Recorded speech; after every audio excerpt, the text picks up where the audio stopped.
Morning students. Class 12th chemistry के period में एक बार फिर से मैं तुम सबका वेलकम करती हूँ बेटा। And we had started chapter 4 में हम लोग रेट ऑफ रिएक्शन कर चुके हैं and order of reaction yesterday we completed.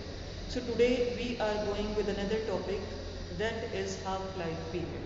ठीक है, हिंदी में इसको अर्ध आयुकाल बोलते हैं, जो आज हम पढ़ेंगे अर्ध आयुकाल, इंग्लिश में half life period. Half life period मैंने बोर्ड पर लिखा हुआ है, हिंदी में इसका लिखेंगे अर्ध आयुकाल।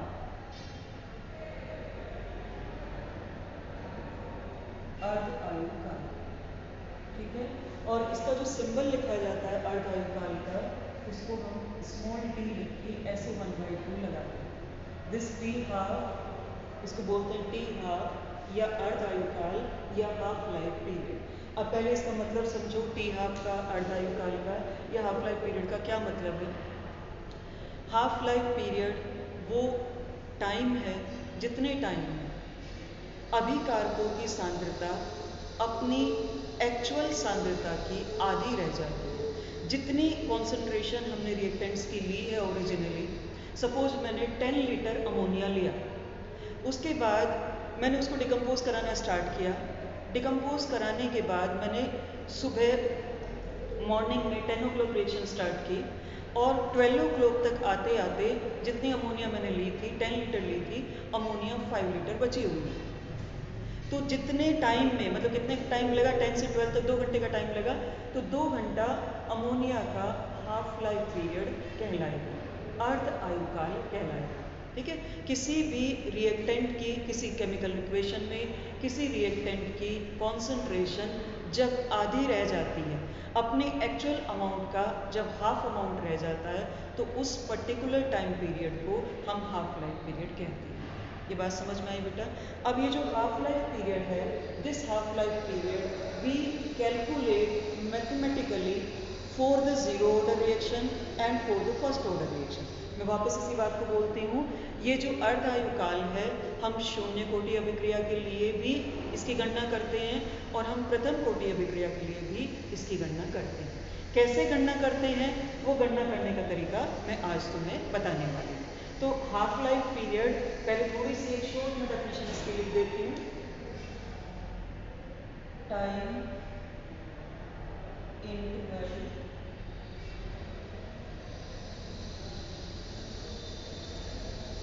in which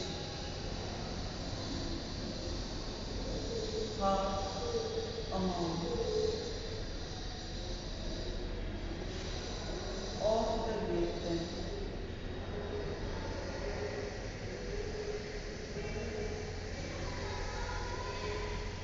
is used। आधा यूज हो जाएगा, इसका मतलब आधा बचा रहेगा। ठीक है, तो ये क्या है, अपना अर्ध आयुकाल या हाफ लाइफ पीरियड या टी। अच्छा, अब अलग अलग ऑर्डर के रिएक्शन के लिए अलग अलग हाफ लाइफ पीरियड कैलकुलेट करें। कैसे, for the zero order reaction, शून्य कोटि अभिक्रिया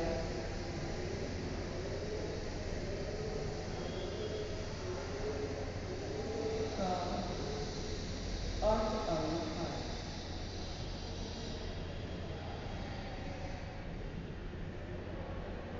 ठीक है, इसी बात को मैं इंग्लिश में लिख देती हूँ बेटा।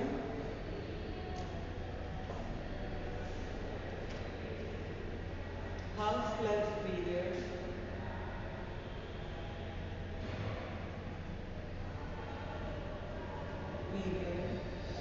of a zero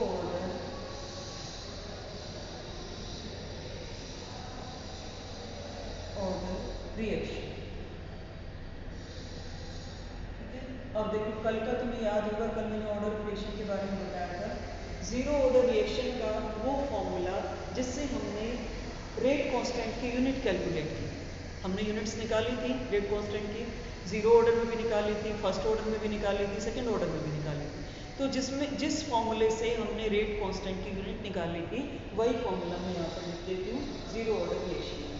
क्या फॉर्मूला था, R बराबर K0 and R0।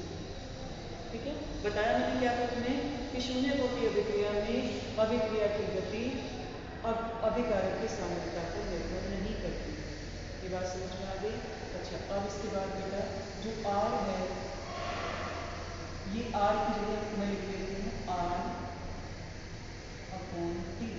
T means time, कितना टाइम, और ये रिएक्टेंट का अमाउंट, क्योंकि जो अपनी गति अब क्या है, amount of reactant upon time, तो R अपॉन T मैंने इसको लिख दिया बराबर Kc, क्योंकि इसकी कोई वैल्यू नहीं है, इसके ऊपर जीरो लगा हुआ है, इसका मतलब इसकी कॉन्सेंट्रेशन यहाँ हमारे लिए वैल्यूएबल नहीं है। ये अपना फॉर्मूला आया। लेकिन हमें पता है कि जो हाफ लाइफ पीरियड है, ये तो T कोई भी टाइम पर, किसी भी समय पर जो सांद्रता है अभिकारक, उसके आधार पर नियतांक की गणना है।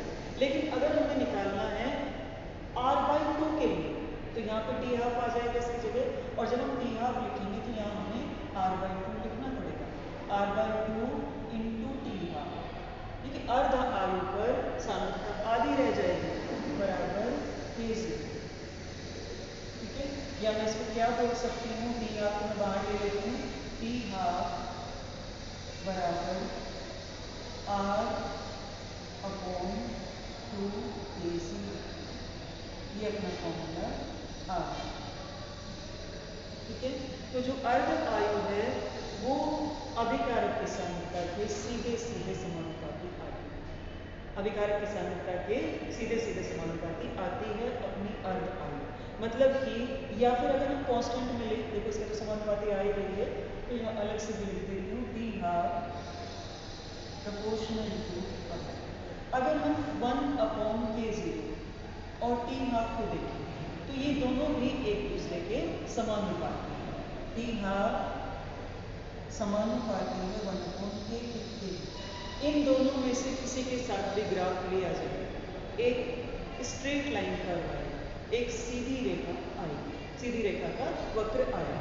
कैसे आएगा, देखो मैं यहाँ ग्राफ बना देती हूँ इसका, और ये ग्राफ मैंने किस किसका बनाया है, 1 अपॉन K का, और T हाफ का मैंने ग्राफ किया। ये 1 अपॉन K हुआ एंड दिस इज T। क्या आएगा वक्र हमारा, सीधी, एक स्ट्रेट लाइन का, गॉट इट बेटा। तो ये हमने कहाँ से निकाला, ये हमने यहाँ से निकाला, और ये इसका T हाफ कैलकुलेट करने का फॉर्मूला अपने पास आ गया। जिस फॉर्मूले में T हाफ तो अर्ध आयु, अर्ध R अभिकारक की सांद्रता,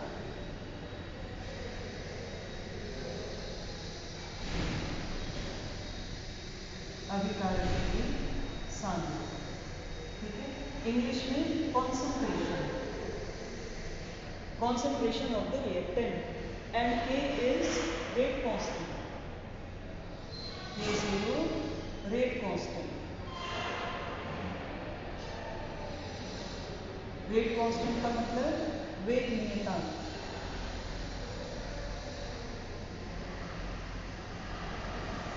वेग नियतांक। ये बात समझ में आई बेटा।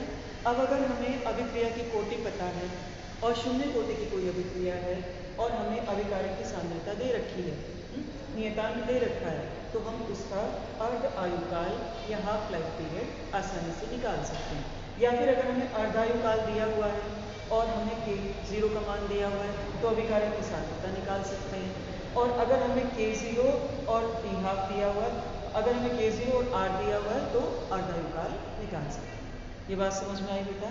अच्छा, अब इसके बाद चलते हैं प्रथम कोटि अभिक्रिया की तरफ, क्योंकि ज़्यादातर प्रथम कोटि अभिक्रिया पर आधारित प्रश्न पूछे जाते हैं, इस पर भी पूछते हैं, लेकिन अधिकतर जो प्रश्न पूछे जाते हैं प्रथम कोटि अभिक्रिया के अर्धायुकाल पर पूछे जाते हैं। ठीक है, तो मैं यहाँ पर लिख रही हूँ प्रथम कोटि अभिक्रिया का अर्ध आयुकाल,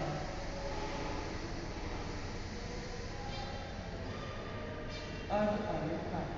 ठीक है, हम इसको क्या लिखेंगे, half life period period or a first order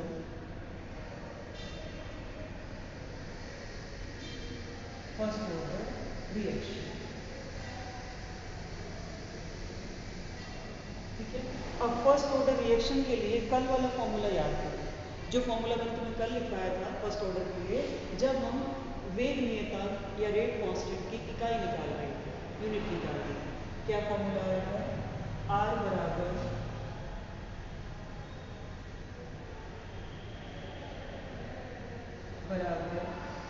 K1 मैंने लिखा था इसको, एंड R के ऊपर 0 नहीं लगाया, ये पहले इक्वेशन। ठीक है, अब इस R की जगह हम लिख लेते हैं R/T। अभिकारक की सांद्रता को अगर समय से विभाजित किया जाए तो वही वेग के बराबर आता है, बराबर K1 R। ठीक है, अच्छा अब जब हम T हाफ लेंगे, देखो यहाँ तो ये तो कैंसिल हो जाएगा, R एक दूसरे से कैंसिल हो जाएंगे, लेकिन जब T हाफ लिया जाएगा तो T हाफ में R का मान R/2 आएगा, R/2 इंटू T हाफ बराबर K1 इंटू R। देखो R से तो R कैंसिल हो गया और T हाफ किसके बराबर आया? T हाफ बराबर T हाफ इंटू 2 बराबर K1। ठीक है, या T हाफ बराबर K1 अपॉन नहीं K1 इंटू में equals to 1 into K1 equals to 1। ठीक है, क्योंकि R से R कैंसिल हुआ तो वहां पर अपने पास 1 आया, तो T हाफ बराबर 1 अपॉन 2K1। ये वैल्यू आ गई है प्रथम कोटि अभिक्रिया, T हाफ की वैल्यू आ गई। तो अगर हमें सिंपल क्वेश्चन दिया हुआ है, सरल प्रश्न अगर दिया हुआ है, तो उसमें क्या देंगे? K की वैल्यू दे देंगे, तो T हाफ पूछेंगे तुमसे तो सीधे सीधे निकाल सकते हो, लेकिन ये इतना आसान नहीं है निकालना। अब इसको हमें मतलब इतने आसान प्रश्न नहीं दिए जाते, इसको हमें इसी इक्वेशन को लोगरिथमिक फॉर्म में यूज़ करना पड़ता है, और लोगरिथमिक फॉर्म में जो वैल्यू आती है वो वैल्यू क्या आएगी लोगरिथमिक फॉर्म में? log T हाफ बराबर 2.303 upon K1 log A upon A minus x. ये लोगरिथमिक फॉर्म का इसका फॉर्मूला। ठीक है, फॉर्मूले का डेरिवेशन नहीं आता है, लोगरिथमिक फॉर्म कहाँ से लेके आए हैं, केवल प्रश्न पूछा जाता है इसका। अच्छा, अब ये जो T हाफ है तो तुम जानते हो कि अपने हाफ लाइफ पीरियड है, K के बारे में तुम जानते हो कि ये वेग नियतांक के रेट कांस्टेंट है। A और A माइनस एक्स के बारे में मैं बता देती हूँ कि ये क्या है। A बराबर इनिशियल कॉन्सेंट्रेशन, प्रारंभिक